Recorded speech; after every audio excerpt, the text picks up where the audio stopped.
Përshëndetje të nderuar shikues. Në vazhdim do t'japim magazinën informative 21 drejt për drejt. Komisioni Qendror i Zgjedhjeve ka publikuar raportet e financiare të audituarat partive politike për vitin 2024. Sipas raportit, lëvizja vetëvendosje gjatë vitit 2024 ka pasur të hyra 2.337.168 euro dhe ka shpenzuar 1.805.296 euro. Në raportin për Partinë Demokratike të Kosovës, thuhet se të hyrat për vitin 2024 ishin 1.060.978 euro, ndërkohë shpenzimet 941.266 euro. Sipas raportit, Lidhja Demokratike e Kosovës ka pasur të hyra në vlerë prej 643.047 euro, ndërkohë që ka shpenzuar 594.398 euro. Në raportin për Aleancën për Ardhmërinë e Kosovës, thuhet se për vitin 2024 kjo parti ka pasur të hyra në vlerë prej 314.390 euro, ndërkohë që ka shpenzuar mbi 50.000 euro më shumë, ose 365.128 euro. Pas dështimit të seancës së 34, e cila nuk zgjati as 3 minuta për ta konstituar Kuvendin e Kosovës, është caktuar ajo e radhës. Kryesuesi i seancës, Avri Dehari, njoftoi se seanca e 35 në përpjekje për ta konstituar parlamentin do të zhvillohet të shtunën më 21 qershor. 51 deputet kanë dhënë votën për, kundër ka qenë 1, abstenim nuk kemi quorum, të shihemi me 21/6/2005 në orën 10:30. Lideri i lëvizjes vetëvendosje Albin Kurti, i cili për momentin është edhe deputet dhe kryeministër në detyrë, ka folur për seancën konstituive, e cila dështoi sikurse mbledhjet e kaluara. Deputetët opozitar po e pengojnë votimin e këtij komisioni në mënyrën më brutale duke pamundsuar quorumin. Kjo është shkelje e pikës 128 të gjykimit gjykatës kushtetuese nga 26 gushti vitit 2014, që thotë që të gjithë deputetët, do të thotë secili duhet të votojnë për, kundër ose abstenim.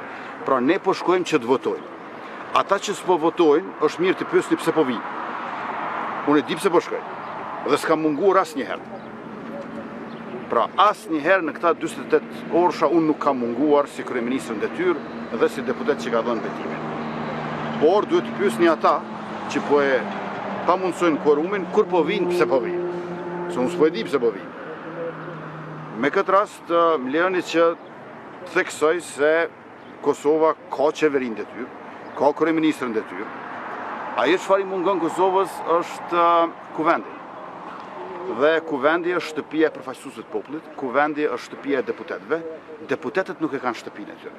Por ka disa deputet të cilët nuk po dëshirojnë të kenë shtëpitë e tyre. Nuk po duan që Kosova të ketë kuvend. Se ende si ka ardhur radha qeverisë Kurti 3 që ata ta thonë fjalën e tyre. Pra tash për tash ata janë në fazën kur nuk po duan që Republika e Kosovës të ketë kuvend të Republikës. E nuk ka kuvend që i nevojitet ndonjë deputeti sikur sa atyre opozitar. Se deputetët opozitar, deputetët e pakicës, jo të mazhorancës, pikërisht e duan kuvendin.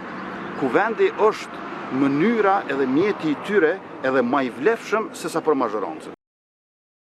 Deputetja e LDK-s Jehona Lushaku Sadriu ka reaguar pas deklaratës kryetarit të vetëvendosjes Albin Kurti, i cili duke ju referuar deputetëve të partisë që ishin opozit në legjislaturën e kaluar, tha se ata janë nomad me që nuk po dëshirojnë shtëpinë e tyre. Lushaku ka pyetur se kush është deputeti i opozitës në këtë legjislaturë, ndërsa tha se Kurti shtëpinë e kuvendit e ka gjuajtur me molotov dikur, ndërsa sot po synon ta uzurpoj. Deputetët e partive të tjera, të cilët s'po pranojnë të shkohet me votim të fshet për votimin e kuvendarit, Kurti ka quajtur nomadik, me që sipas tij ata nuk po duan të kenë shtëpi. Deputetja e PDK-s Vlora Qitaku ka komentuar dështimin e radhës për konstituim të Kuvendit Kosovës. Ajo thot se Kuvendi është marrë peng nga kokëfortësia, kryenetësia dhe papërgjegjësia e Albin Kurtit. Ne kërkojmë dhe kemi ofruar zgjidhje, mirë po lëvizja vetëvendosje nuk do bashkëpunim, nuk do bashkëprendim. Lëvizja vetëvendosje do diktat dhe nënshtrim. PDK-ja nuk i nënshtrohet diktatit të Albin Kurtit. Nga kokëfortësia, kryenetësia, papërgjegjësia e Albin Kurtit dhe lëvizjes vetëvendosje. Nuk ka fije logjike që institucionet e Republikës së Kosovës të mos konstituohen në mënyrë që të jemi në gjendje të adresojmë sfidat e shumta, hallet e shumta të qytetarëve, për shkak të kryenetësisë së zotit Kurti dhe ambicjes së zonjës Haxhi. Ne jemi në pritje, sigurisht që Shtetet e Bashkuara të Amerikës të emërojnë ambasadorin e ri në Kosovë. Unë nuk mund të flas në emër të SBA-ve për të dhënë arsye pse një emërim i tillë nuk ka ndodhur ende. Mirë po thënë të drejtën, zoti Kurti me kokëfortësinë e tij ka paralizuar Kosovën edhe nga brenda, por edhe në raport me aleatët tonë. Deputeti i Lidhjes Demokratike të Kosovës Lutfi Aziri ka përsëritur thirrjen për ndërtimin e një qeverie kalimtare në mënyrë që sipas tij me dakordim mes partive të dilet nga ngërçi aktual. Ai ka thënë para mediave se çështja duhet të zgjidhet vetëm me marrëveshje politike, ndërsa tha se kabineti aktual po e shfrytëzon edhe qeverinë e edhe ulsën e deputetit. Edhe takimi 34 i seancës parë për konstituimin e kësaj legjislature konfirmoj edhe njerë që çështjet politike dhe zgjedhjet e organeve deri në konstituim dhe në funksionalizim nuk mund të zgjidhen me procedura, por do të zgjidhen me marrëveshje politike. Çështjet që kanë frymën e rregullorëve të kuvendit dhe çështjet që ndërtohen për procedurë nuk i zgjidhen problemet politike asnjëherë, dhe në vazhdimsi do t'i nënshtrohemi rregullit një ditë po, një ditë jo për të takuar, por ne edhe sot kërkojmë që partia e parë ta menaxhon detyrën e vet, përgjegjësinë e vet që dal nga 9 shkurti, ajo është që t'i jap mundësi që Kuvendi i Republikës të konstituohet sipas një marrëveshje eventuale që arrihet dhe të hynë në fazën e ndërtimit dhe legjitimimit të Kuvendit të Republikës. Deputeti i vetëvendosjes Artan Abrashi pas dështimit të seancës të 34 për të konstituar Kuvendin tha se vetëvendosja është në pritje të vendimit të gjykatës kushtetuese që pritet të sqarojë procedurën e votimit në Kuvend. Prejmë zhgënjimin ton të thellë me këtë bllokat të qëllimshme dhe në plotni në kundërshtim me Kushtetutën e Republikës Kosovës që bëhet nga partitë opozitare. Zgjedhjet janë një proces demokratik dhe në raste kur nuk i fiton ato, minimalja e etikës politike, besa dhe njerëzore është që ta pranon dhe të reflekton karshi rezultatit dhe se të vazhdojmë tutje me rrjedhën procedurale të konstituimit të organeve kushtetuese të shtetit tonë. Por kjo nuk po ndodh në Kosovë, i natë destruktive politike pa ndonjë qëllim të qartë po e mbajnë peng tash e disa kohë Kuvendin e Republikës Kosovës. Me gjast, krejt kjo situatë në pikvështrimin opozitar, po synohet që të ndërtohet si rast i pa shembull në historinë parlamentare të Republikës Kosovës, ku dëshmohet një forcë destruktive në pengim të konstituimit të Kuvendit Republikës. Po partitë të tjera po marrin pjesë në Kuvend në stilin nomadik. Nuk janë të interesuar për me bo shtëpi. Ata po hynë e po dalin pa i kry obligimet e tyre për çka janë votuar dhe zgjedhur. Kryetari i Aleancës për Ardhmërinë e Kosovës Ramush Haradinaj ka drejtuar akuzat ashpra ndaj kryeministrit në detyrë Albin Kurti, duke cilësuar si shkaktar të krizës aktuale politike dhe institucionale në vend, siç tha ai, vendi po e paguan çmimin e një mashtruesi. Sipas tij, Kurti po e mban peng vendin duke bllokuar proceset politike dhe duke mos reflektuar pas zgjedhjeve. Kjo pyetje do të më bëj veç një njeri, mashtruesit, Albin Kurtit. Për fat keq jemi të e pagu çmimin se i kem besu një mashtruesi. edhe për mu nuk ka befashi, ju e dini vlerësimin tim për te, por edhe kjo situatë duhet merr fund dikur. Pra, mashtruesish mundën pa kufi me u tallë me një vend. Po ju lutem, kjo pyetje duhet me ju bë mashtruesit. Ka marrë shumicën e vota, po e man peng Kosovën, gjithë na tjerë jemi peng i tij, nuk bën me shkuën pa kufi. Këto takime tjera, prallat, piv kafe ky me ata, janë veç hajgare. Një njeri është duke mbajt peng Kosovën, e duke i bëhet këqia, po vazhdon me i bëhet këqia, unë s'jam i befashu, se unë e kam deklaru kush o ky njeri, po let mu shëmen një herë për gjithë. Kryetari i nismës social-demokrate Fatmir Limaj ka konfirmuar një takim të frytshëm me kryetarin e LDK-s Lumir Abdigjiku, ku janë diskutuar të gjitha zhvillimet kyçe për vendin, përfshirë edhe idenë për një qeveri të unitetit. Ai ka theksuar se takimet e tilla do të vazhdojnë edhe në ditët në vijim. Limaj po ashtu ka folur edhe për situatën e sigurisë në vend, duke theksuar se duhet të veprohet shpejt pasi siç thaj, situata e sigurisë mund të komplikohet. Sipas Limajt, zhvillimet rajonale dhe mesazhet shqetësuese nga disa fqinj tregojnë se Kosova nuk duhet të qëndrojë pasive. Po, jemi takuar. Kemi pas takim shumë të mirë. Kemi biseduar gjitha temat, ka qenë kemi pas një bisedë shtërruese dhe mund me thotë që ka qenë një takim jashtëzakonisht i mirë. Çfarë nuk kupton me shtërruese, zoti Limaj? Gjitha temat do të që preokupojnë Kosovën, ato që kemi përgjithësi, kemi biseduar për zhvillimet në Kosovë, prej zhvillimet të politike, ekonomike, rajonale, angazhimet tona, si me thanë, obligimit që duhet me kry, që ka qenë një bisedja jashtëzakonisht e mirë, kemi lanë të bisedojnë. A kemi vërru për të parë? Shënë kjo e rëndësishme që në shumë drejtime kemi një kënd vështrim të zhvillimeve, edhe rëndësishme që pëndodhin takimet dhe këto takimet në bisedë dhe ju kuptan që kemi një takim të muzive, për rëndësishme që ne do të vazhdojmë takomi, edhe ne nuk mund t'i zgjidhëm vetë problemet, ne shprehimi vullnetin tonë nga dëshmëria, duhet jenë edhe të tjerë. Po, ka qenë edhe këtë temë interesante, kemi biseduar edhe besoj që edhe në ditët në vijim do të takumi, si që kam thënë ja me hapur për të takuar. Kryetari i LDK-s Lumir Abdigjiku ka folur shkurt për media rreth takimit që ka pasur me kreun e nismas Fatmir Limaj. Abdigjiku ka thënë se takimi me kryetarin e nismas ka qenë miqësor. Takim shumë miqësor me zotin Limaj.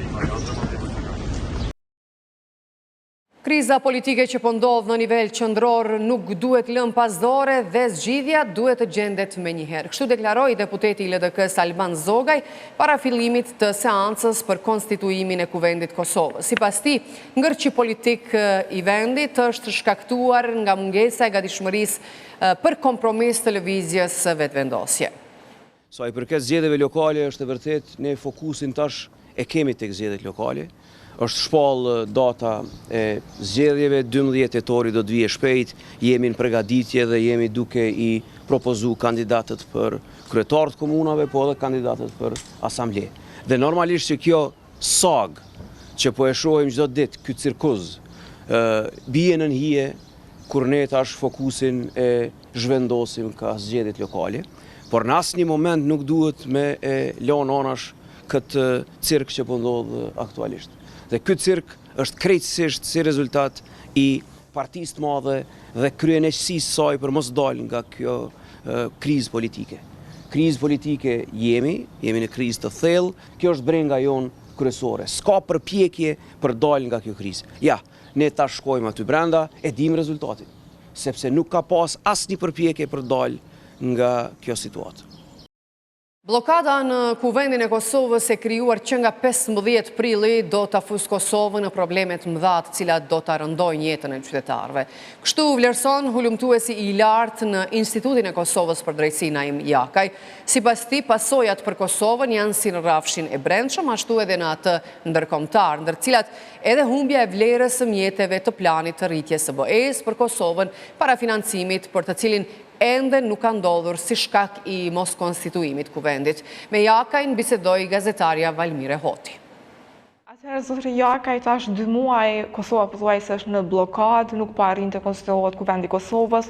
Çfarë janë pasojat për Kosovën nga kjo vonesë e krijimit të institucioneve të reja, konkretisht edhe konstituimit të kuvendit?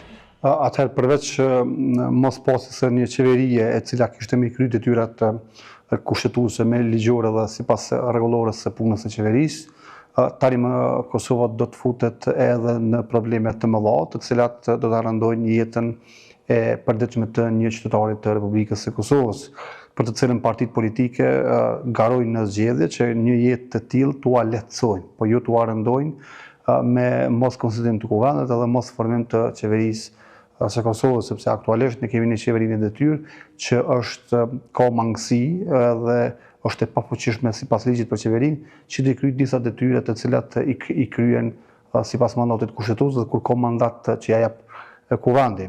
Sa i përket pasojave, ato janë në dy rrafshin, në rrafshin e brendshëm dhe në rrafshin e jashtëm. Në rrafshin e jashtëm, tani më pasojat janë evidente, patëm mos antarësimin e Kosovës në Këshillin e Evropës, në fakt mos vendosjen në agjendë të Komitetit të Ministrave propozimi për antarësim, si pasojë mos pasjes së një ministrie efikase dhe fuqiplot që e drejton këtë proces në Këshillin e Evropës, dhe në anën tjetër mungesën e marrjes një fondi ose nisjes së marrjes për një fondi të madh prej më shumë se 900 milionë euro nga plani i rritjes së Bashkimit Evropian, ku Kuvendi i Kosovës do të miratu 2 marrëveshje ndërkombëtare në mënyrë që të nisë procesi i distribuimit të atyre parave. Të përmendim një fakt që janë 62 milionë euro në këtë plan të rritjes, ku këto para nuk do të kthehen nga drejt Bashkimit Evropian, por do të jenë si fond dhurat për Kosovën që të i kryej disa procese që të parafrohet me regulativin e Bashkimit Evropian, me harmonizu legislacion edhe projekte të caktuara infrastrukturore. Në ndërkohë pjesa tjetër e parave janë para të cilat do të kthehen me një periudhë të gjatë kohore dhe me një kamat të vogël për të cilën Kosova ka shumë nevojë, në mënyrë që këto para të marrë, të investojnë në infrastrukturë, cilat do qoftë ajo mjedisore, ujore, edhe shëndetësore, edhe në banim social edhe të përballueshëm, në ndërkohë pjesën e parave që i ka cash ose që i ka të gatshme në Kosovë, të shpenzoj për grupet e caktuara sociale, si që janë grupi i pensionistë, ku janë përmbi 300.000 pensionistë, të ndihmoj sektorin privat dhe të ndihmoj edhe grupet e tjera sociale. Në ndërkohë në rrafshin e brendshëm tani më pasojat janë evidente, tani më kemi rritje të çmimit të energjisë elektrike, nuk ka kusht ta mbikëqyr zyrën e regulatorit për energji, nuk ka kusht ta monitoroj përmes autoritetit të konkurrencës ngritjen e çmimeve ose marrëveshjet për ngritje të çmimeve për produktet bazë ushqimore dhe produktet e tjera të cilat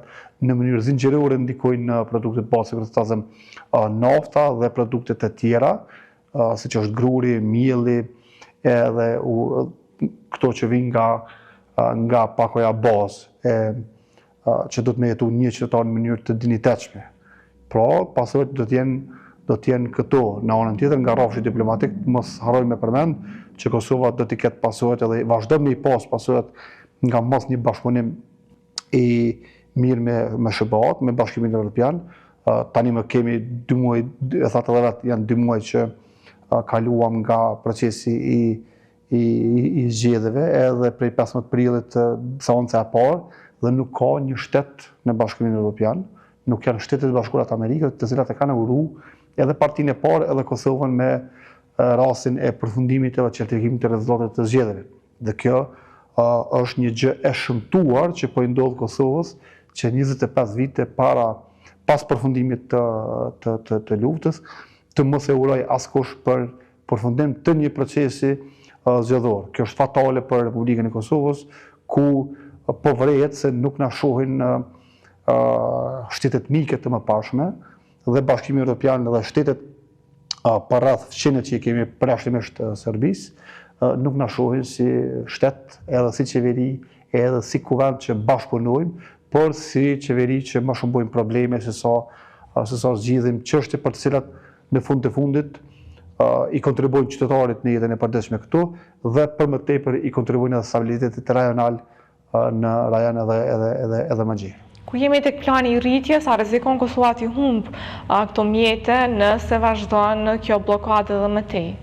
Nga plani i rritjes nuk besoj që ne i rrezikojmë ato mjete që të mos i marrin fare, por rrezikojmë ta humbim lerën ato para, sepse nuk janë të njëjta këto para, ajo që po shihet, siç po shihet, edhe për shkak të problemeve tashmë me Iranin, anej edhe me gjendjen në Iran, pasëm sikurse të ketë një shtretim të madh të naftës, ata të cilët do të jenë pasojat.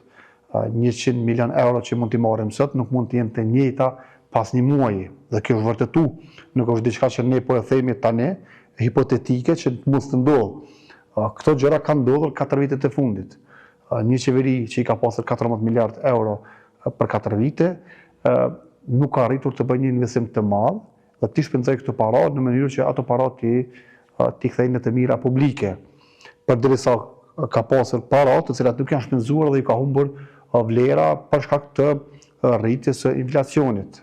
Domethënë është vije vera tash, rritet nafta, rritën shpenzimet e tjera, nuk ka dikush që i monitoron siç është autoriteti i konkurrencës, sepse aktualisht ai autoritet është me mungesë të anëtarëve me fuqi plot që kanë me i drejtu çështë dhe me i çu përpara dhe pastaj këto do të jenë pasojat. Pra, mund të ketë pasoja në kuptimin që të vonohemi derisa t'i marrim këto para, sepse edhe nëse konstituohet kuvendi, këto para nuk do të mund të vinë edhe 2 muaj të tjerë. Nevojitet një miratimi një nisme nga qeveria e Kosovës, autorizimi për me dhënë presidenti, me nënshkruar marrëveshjet, me miratu qeveria, me miratu kuvendi, me hyrje në fuqi dhe me nis distribuimi i këtyre para. Në ndërkohë që nevojitet edhe kapacitete administrative në Republikën e Kosovës, që këto mjetet të administrohen dhe të marrin. Raportet ndërkombëtare, prej Bankës Botërore, prej raporteve të Bankës Qendrore të Kosovës, ka të dhëna edhe konstatime se këto para, edhe parat që janë marrë edhe më herët nga kredit e mira të buta që njihen, nuk arrin të distribuohen me kohë për shkak të kapaciteteve të mangëta në Ministrinë e Financave dhe në ministrit e tjera varësisht prej linjës se ku dhe për çka shfrytëzohen ato mjete. Dhe Kosova nuk është e gatshme përderisa nuk është e gatshme, edhe ajo mbërrin që të mos konsiderohet kuvendi dhe të mos i marrë këto para që të shfrytëzohen për jetën që të bëhet jeta më e lehtë për qytetarët. Po një ndër fushat që pritet në fakt të mbështetet nga ky plan është edhe sundimi i ligjit. Ju si IKD sa e shihni do të thotë këtë mbështetje të domosdoshme për këtë sektor në sundim të ligjit, pra? Shoqëria Kosova ka miratuar strategjinë për sundimin e ligjit në vitin 2021. Dhe kjo strategji është që të zbatohet është një periudhë prej 6 viteve, pra përfundon në vitin 2026 dhe bëhet vlerësimi i saj. Nga monitorimi ne që ja kemi bërë kësaj strategjie, janë kryesisht çështjet, pse nuk zbatohet janë edhe njëra ndër aspektet kryesore, mungesa e buxhetit. Dhe paramendoni, ka buxhet që Bashkimi Evropian po don me ta dhënë për sundim të ligjit, ndërkohë nuk ka institucione që duhet ta miratojnë dhe ta marrin dhe ta zbatojnë që një strategji e tillë të zbatohet me efikasitet dhe me efektivitet në kuptimin që ato mjetet të distribuohen. Sot Këshilli Prokuror i Kosovës, Këshilli Gjyqësor i Kosovës, agjencitë e tjera që funksionojnë në kuadër të këtyre të Ministrisë së Drejtësisë nuk kanë mjete financiare të bollshme, edhe kur kërkojnë qeveria nuk u jep, ndërkohë ka dikush që është prej Bashkimit Evropian, organizata ndërkombëtare, të cilat dojnë me kontribu që me lehtësu edhe me i zbatu politikat të cilat ndikojnë në rritjen e vlerave të Bashkimit Evropian që një sundim i ligjit të jetë më i mirë, nuk ka institucione që mund ta marrin këto mjete dhe të shfrytëzojnë për nevoja të veta. Shihni raportin e progresit edhe raportet e tjera ndërkombëtare, në secilin prej tyre kritikohet mungesa e mjeteve financiare për KPK-n, KXK-n dhe agjencitë e tjera, duke fillu për agjencinë për Agjencinë për Ndihmën Juridike Falas, ku ajo në mungesë të kapaciteteve nuk mundet edhe tu ndihmoj palëve të ndryshme sepse nuk ka staf. Ndërkohë kemi edhe Agjencinë për Parandalimin e Korrupsionit, ku e njëjta kërkon mjete shtesë, por nuk miratohen nga qeveria. Dhe po e ritheksoj, ka dikush që do me e ndihmu, por nuk ka institucione këto që i mirëpresin me vendime në kuptimin që konstituohet kuvendi, ka një Ministri të Drejtësisë që pastaj bëhet ai komiteti KPK edhe me dë që e fillon zbatimin e këtij planit të veprimit për strategjinë e shëndrimit të ligjit që po e them në raportet e tona ne kemi vrejt edhe kemi konstatuar se mungesa e buxhetit është njëra ndër 3 çështjet kyçe që nuk zbatohet me përpikmëri kjo strategji. Faleminderit shumë për kohën. Faleminderit shumë, faleminderit. Një zëdhënës i Bashkimit Evropian tha se masat e heqjes së shtetësisë apo dëbimi në rastin e pjesëtarëve të Ministrisë së Brendshme të Serbisë që jetojnë në Kosovë është dashur të jenë masat e fundit dhe të ndërmeren vetëm pas një procesi ligjor. Zëdhënësi BE-s tha gjithashtu se masat për heqje të shtetësisë apo dëbimit duhet jenë në përputhje me Konventën Evropiane për të drejtat e njeriut, në veçanti me kërkesën që është në nenitet që kërkon një vlerësim individual të bazuar në dëshmi, i cili balancon sigurinë kombëtare me jetën private dhe familjare të personit. Autoritetet e Kosovës që nga 15 qershori kanë dëbuar 5 pjesëtar të Ministrisë së Punëve të Brendshme të Serbisë, të cilët jetonin në Kosovë me arsyetimin se përbëjnë kërcënim për sigurinë kombëtare.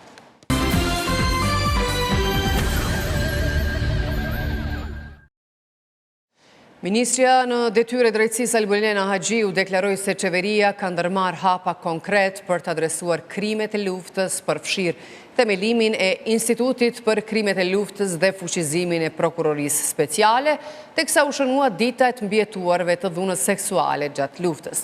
Edi Gusia, kryeshefi i Agjencisë për Barazi Gjinore, theksoi rëndësinë e kësaj dite, duke thënë se Kosova jep një kontribut veçantë në këtë ditë që respekton memorien kolektive të të mbjetuarve. Krimi rënd një mjet lufte që Serbia e ka përdorur gjatë periudhës së luftës dhe në këtë drejtim sipas raporteve vendore dhe ndërkombëtare është konsideruar që rreth 20.000 persona janë dënuar seksualisht gjatë luftës në Kosovë. Si qeveria e Republikës së Kosovës që nga fillimi i mandatit kemi ndërmarrë veprime konkrete për të adresuar krimet e luftës. Siç jeni në dieni, qeveria e Republikës së Kosovës e ka themeluar Institutin për krimet e luftës, pra ku do të dokumentohen dhe do të verifikohen e ulëmtohen të gjitha krimet që kanë ndodhur në Kosovë gjatë luftës. Po ashtu kemi mundësuar rritjen e kapaciteteve në prokurisë speciale për adresimin e krimeve të luftës, e gjithashtu kemi mundësuar gjykimin mungesë, duke pasur parasysh që Serbia nuk i dorëzon kriminalët e luftës. Kosova jep një kontribut të veçantë. Kjo është një ditë kur respektojmë dhe nderojmë memorien kolektive për atë çka ka ndodhur në Kosovë. Mbi 1.700 të mbjetuara dhe të mbjetuar të dhunës seksuale tani më është një statusi të mbjetuarve dhe Kosova në nivel global jep një model të veçantë të reparacionit administrativ për të mbjetuarat. Në ditën ndërkombëtare për eliminimin e dhunës seksuale në konflikt u kërkua që rrëfimet e të mbjetuarve duhet dëgjohen ndjehen e përkrahen. Për këtë u tha se trauma nuk ka skadencë, ashtu siç nuk ka afat edhe kërkesa për drejtësi. Në kuadër të fushatës trauma nuk ka afat nga drejtoresha e Qendrës Kosovare për rehabilitimin e të mbjetuarve të torturës, Peri Derushiti tha se pasojat e këtij krimi më së miri Kosova arrin të shoqë 25 vjet me radhë që nuk janë prezent vetëm për të mbjetuarit, por edhe për familjet e tyre.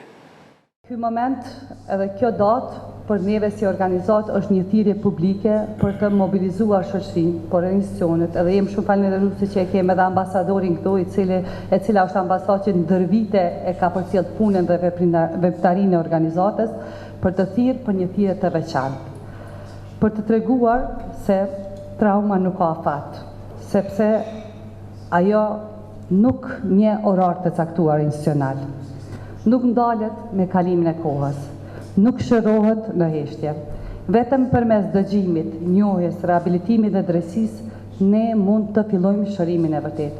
Prandaj, edhe njëherë, gjithë juve që jeni prezentu, dua t'ju falenderoj që jeni bashkarisht me ne në këtë fushat e cila ka për qëllim. Mja dhonë mundësinë gjithë secilës grua dhe burr i cili ende i ka dilemat e veta në familje, a duhet të ofrohet në një organizat për të marrë shërbim, a duhet i njihet statusi si viktime dhune seksuale dhe a duhet të qaset rrugëve të drejtësisë. Dhe pikërisht prezenca gjithë secilit juve këtu tregon se ka gatishmëri edhe institucionale, edhe politike, edhe ndërkombëtare për me vazhdu kampanjën tonë edhe në mënyrë që afati i cili është përcaktuar tani të mos ketë skadencë për faktin që krimet e luftës nuk parashkruan as e drejta në krim të luftës të mos afatizohet. Tani, mas këtyre fjalëve të shkurtra, unë dua t'ja lë hapësirën një video, mesazhe të një gruaje e cila 3 ditë më parë, derisa po merrte vendimin e saj nga gjykata themelore që i dënuari i dhunuesi është fajtor me 15 vjet burg. Ishte moment emocional që jo vetëm mua personalisht, por gjithë kolektivin organizat i bëri të qaj. Pse? Pasi me reagimin e saj na tregonte që ajo përshet qiellin ndryshe, ajo po ndihet e lirë. Pra, qasja në drejtësi dhe realizimi i drejtësisë nuk është vetëm një proces penal i thjeshtë. Kjo grua dëshmoj se përmes historisë së saj, përtej që e vuri pajësin të një dhunues i cili tash qëndron 15 vjet prapa grillave, ky moment është edhe moment shërimi, është edhe moment validimi, është edhe moment njohje, po mbi gjitha është edhe moment fuqizues, jo vetëm për të, por edhe për familjarët e saj, por edhe për gjithë të mbijetuarit e tjerë të cilët ju rritet shpresa për të kërkuar drejtësi. Ajo që më ndodhi mua nuk ma përcakton barierën time. Burrind time, tha Ramadan Nishori, burri i parë që rrëfeu publikisht se është i mbjetuar i dhunës seksuale gjatë luftës së fundit në Kosovë. Nishori në shënimin e ditës ndërkombëtare për eliminimin e dhunës seksuale në konflikt, ftoi të gjithë mbjetuarit që të marrin rrugën për në qendrën kosovare për rehabilitimin e të mbjetuarve të torturës, e të shprehin atë se çfarë u ka ndodhur, sepse siç tha, ai turpi nuk është i yni.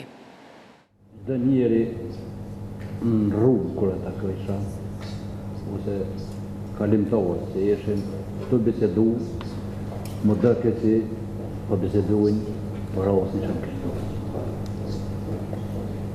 Shpesh herë, nëse uje kësha dhe thnive, bashkërte. Dërë, e mëjsha e kësha për tyne të frigës se mas mua mujnë në i pytje dhe shkara për osit që në kështërojnë, ose në kuptojnë për osit që. Kështu që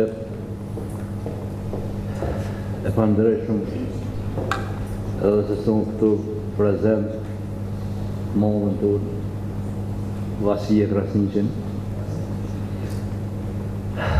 se cila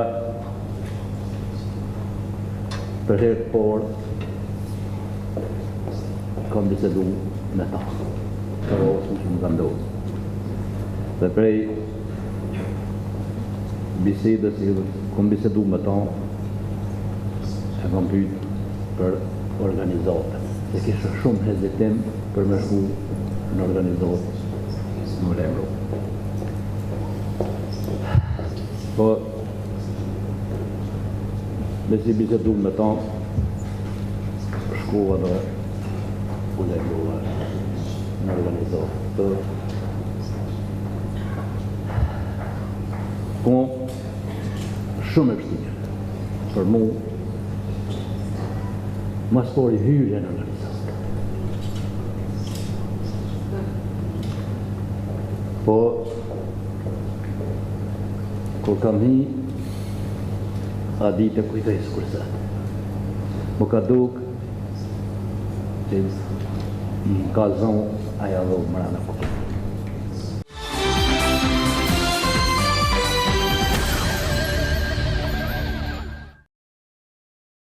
Avaristët në Kosovë thonë se po shqyrtojnë mundësin që investimet e tyre të i largojnë nga Kosova si pasojë e vendimit për tregun e hapur energjetik. Përveç mundësisë e largimit të bizneseve, është paralajmëruar se nga një korriku qytetarët do të përballen me rritje të larta të produkteve ushqimore. Afaristi Ragip Mustafa ka ngritur alarmin se pas një korrikut Kosova do të pasojë një çrregullim ekonomik si pasojë e liberalizimit të tregut energjetik. Mustafa tha për radio televizionin 21 se nga tregu i hapur energjetik do të pasojnë më së shumti qytetarët në Kosovë, të cilët pas një korrikut do të paguajnë çdo produkt më shtrenjtë se që është aktualisht. Veç kanë filluar çmimet. Si të vjen faktura e fundit me njerë vjen. Të një spejt bifeve që të kujki, që një kafe nëse e ke pi 50 cent, tash është 1 euro, mund do që shkon dhe në 3 euro. E s'po flasim për tjera.